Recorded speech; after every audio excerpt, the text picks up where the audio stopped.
KJ방송 시청자 여러분 안녕하십니까. 오늘은 한국 극우 보수단체 태극기 부대는 왜 미국 성조기를 들고 나오냐, 이런 주제로 말씀드리도록 하겠습니다.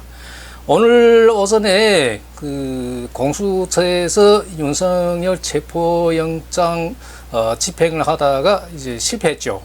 그래서 1시 반에 이제 철수했는데 어김없이 등장하는 단체가 있는데 바로 이 태극기 부대입니다. 이 태극기 부대.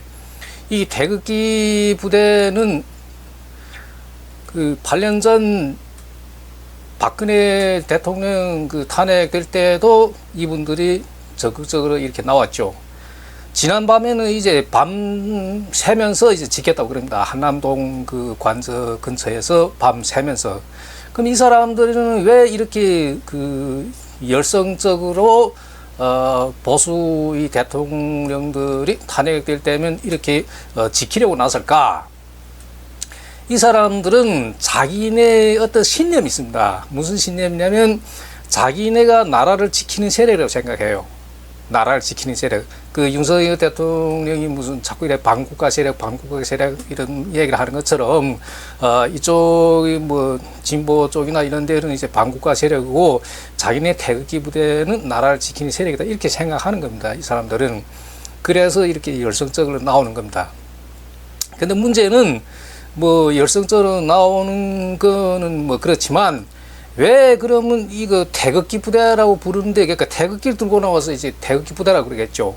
그럼 이 태극기를 들고 나오는 것은 어떤 뭐 애국주의, 이 사람들은 그런 신념이었죠. 그런데 그러면 태극기를 들고 나오는 건 그렇다 치고, 그럼 왜 미국 성조기 들고 나오냐? 여기 대해서 수많은 사람들 저한테 이제 질문합니다. 왜 저 사람들은 미국 태극기, 미국 성조기 들고 나오냐? 이런 이유에 대해서 좀 이야기를 해 줄 수 없냐? 이런 요청이 많이 들어와서 오늘은 그 이유를 설명해 드리도록 하겠습니다. 자, 이제 이 사람들이 이렇게 미국 성조기를 들고 나오는 이유는 미국은 우리를 살려준 구세주고, 미국의 성조기는 어떻게 말하면 이 사람들이 부적이라고 생각해요. 자기네를 지켜주는 부적이다, 이렇게 생각해서 이렇게 들고 나와서 미국 이제 깃발을 흔드는 겁니다. 그러면 왜 미국은 구세주가 되고 미국 성조기는 뭐 부적처럼 이렇게 여기냐? 그 이유를 잠깐 살펴보도록 하겠습니다. 그러면 어디까지 거슬러 올라가냐? 2차 대전 시기까지 거슬러 올라가야 이게 설명이 됩니다. 자, 2차 대전 막바지에 43년, 44년 그때 반파시스 연합 전선을 있었죠.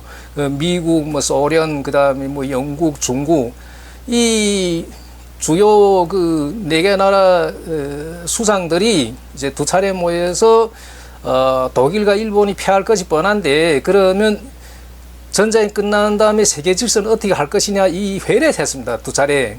그래서 거기서 나온 말이 여러 가지가 있는데 그 가운데 하나가 뭐냐면, 예를 들면 이 한반도는 그럼 어떻게 할 것이냐. 그럼 거기서 이야기 나온 게, 쟤네는 애들이 좀 부족하니까 나라를 이제 뭐 다스릴 그런 능력이 안 된다. 그럼 우리가 대신 들어가서 이제 통치해줘야 된다. 그것을 신탁 통치라고 합니다. 신탁 통치. 예.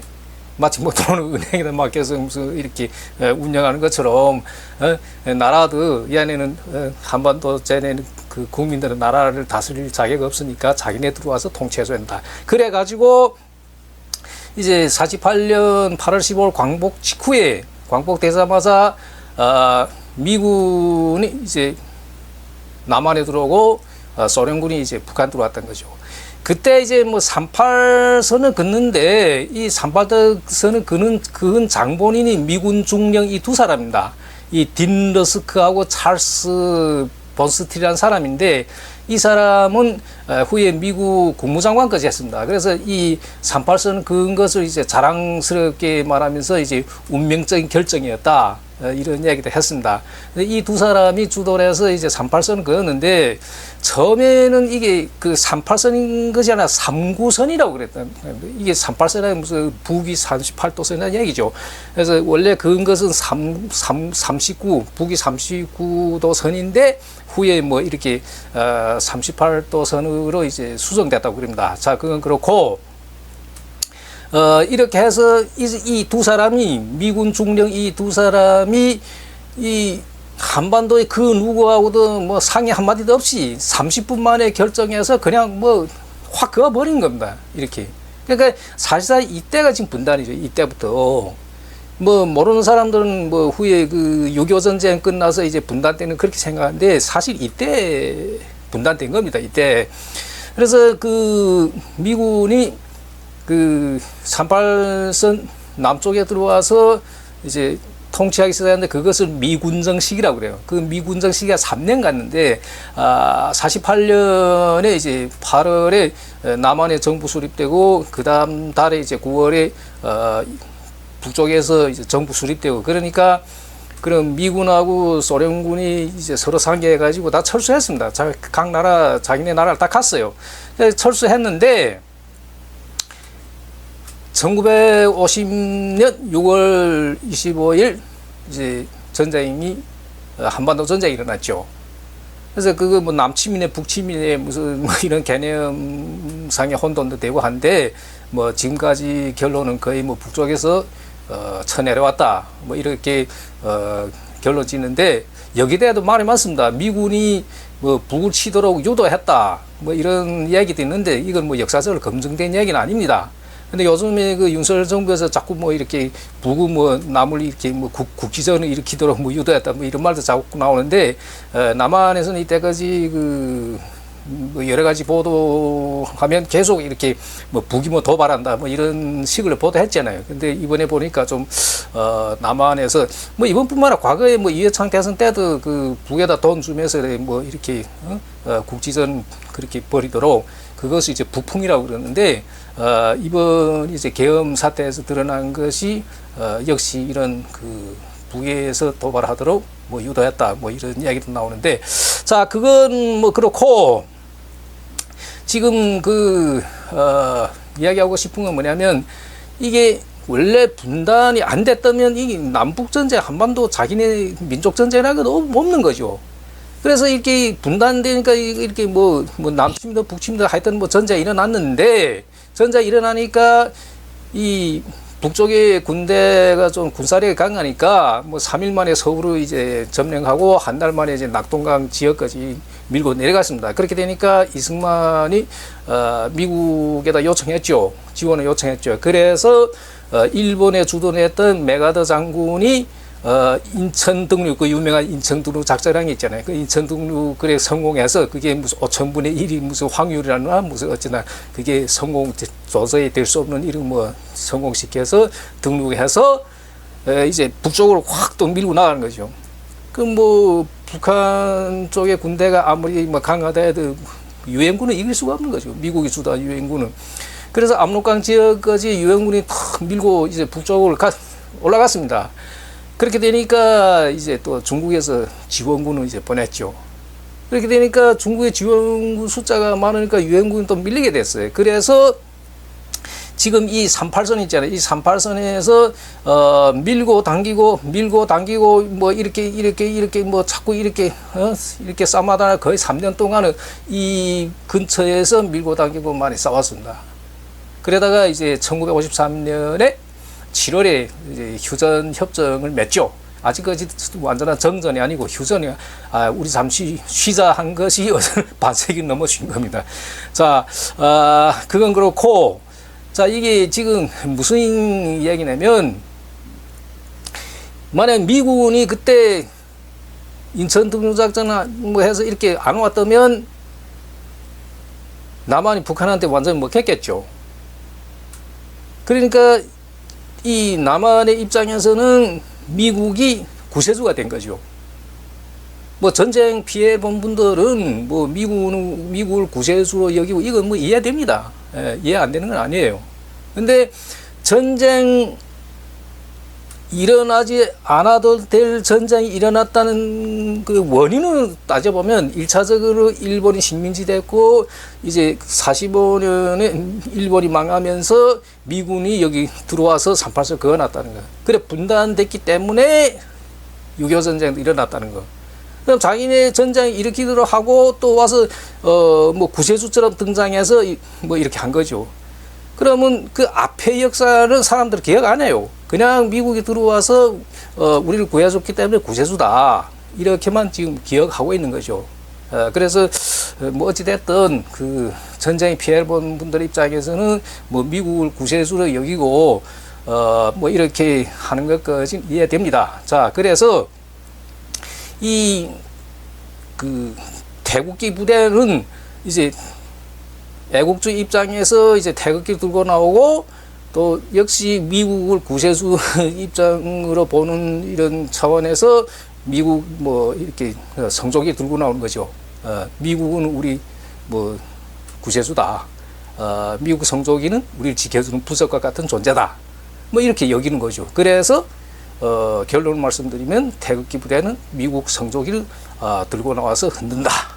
뭐 이렇게 보면 되겠고, 근데 여기 지금 문제는 뭐냐면 한국은 최대 우방국이라면 미국을 꼽습니다. 미국이 우리 최대 우방국이다. 근데 미국은 그러면 한국을 최대 우방국으로 꼽느냐? 그렇지 않습니다. 미국은 자기네 그 원래 영연방이란 게 있죠. 영국 그 출신들이 그 미국도 앵글로색슨 민족들 선교도들이 가서 세운 나라잖아요. 그래서 미국, 캐나다, 무슨 호주, 뭐 뉴질랜드 뭐 등등이 이런 나라들이 자기네 우방이에요. 자기네 우방. 그래서 그 작은 부시 대통령 시절에 한번 연설할 때 우방국 쭉 나열한 가운데 한국이 없었던 거죠. 그래서 한국에서 그때 뭐 엄청 뭐 좀 반발도 하고 했는데 뭐 아무리 반발해도 뭐 미국이 대국이니까 뭐 이길 수도 없는 거고. 그다음에 요즘에 제가 그 어느 포럼에 가서 이제 들은 얘기인데 미국은 최근에 그러니까 아시아에서 중시하고 신경 써야 될 나라들을 이제 쭉 나열하는데 물론 중국이 앞에 있죠. 중국 미국하고 이렇게 뭐 경쟁하고 하니까 중국이 1호고 2호가 일본이라는 거예요. 그 다음에 사람들 그 자리에 앉은 사람들 대답이 세 번째는 한국이다 이렇게 대답하는데 한국이 아니고 세 번째 인도라는 거예요. 그럼 네 번째다. 근데 네 번째는 또 아니라는 거예요. 네 번째는 인도네시아. 그 다음에 무슨 베트남, 태국, 필리핀, 말레이시아 뭐 이런 순서래요. 이런 순서. 그래서 한국에는 거기 뭐 끼지도 못한다는 거예요. 근데 이제 윤석열 정권에서는 중국하고 이제 멀리하고 미국하고 뭐 그런 일변도 외교를 이제 시행했는데 미국하고 한국 관계를 말하면 어떻게 보면 한국은 미국을 짝사랑한다? 뭐 이런 식의 외교가 아닌가 그렇게 보여집니다. 그 다음에 지금 미군 주둔 문제도 미군 뭐 철수하기를 바라는 세력도 있고 미군이 여기 뭐 계속 주둔해야 된다는 세력도 있고 이런데 이것은 한반도의 국민들의 의지와 하되 상관없습니다. 무슨 얘기냐면 미국의 자기네 이익이 되면 여기 주둔하는 것이고 자기네 이익이 안 되면 철수해요.